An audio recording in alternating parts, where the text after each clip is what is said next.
मग आता स्टॅटिक मध्ये जर बघितलं, हा जो दादासाहेब फाळके दादासाहेब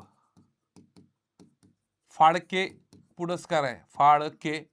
तुम्हाला मगाशी सांगितलं भारतीय चित्रपट क्षेत्रातील सर्वोच्च पुरस्कार मानला जातो. या चित्रपटाची किंवा या पुरस्काराची जर सुरुवात विचारली तर याची सुरुवात आहे 1969 ला आणि 15 लाख रुपये याचं स्वरूप आहे. ज्याला हा पुरस्कार मिळतो त्याला 15 लाख रुपये रोख दिले जातात. आणि प्रदान करणारी संस्था जर बघितली तर चित्रपट महोत्सव संचालनालय आणि माहिती आणि प्रसारण मंत्रालय ही पुरस्कार काय करते, देते. मग या पुरस्काराचे पहिले विजेते जर बघितले 1970 मध्ये देविका राणी, लक्षात असू द्या, देविका राणी यांना हा पुरस्कार मिळालेला आहे. तसंच मागील काही विजेते जर बघितले तर 2020 मध्ये आशा पारेख यांना मिळाला, 2023 मध्ये वहिदा रहमान आणि 2022 मध्ये मिथुन चक्रवर्ती यांना मिळाला.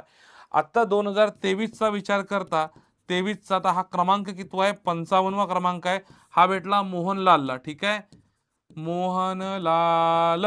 मग 2022 चा क्रमांक किती असेल, हा 54 असेल, हा 53 असेल आणि हा 52 असेल, ठीक आहे. म्हणजे तुम्हाला काय येतील, कितव्या क्रमांकाचा दादासाहेब फाळके पुरस्कार आणि विजेता कोण असं विचारलं जाऊ शकतं. ते काय करतील, इथं वर्ष टाकणार नाही.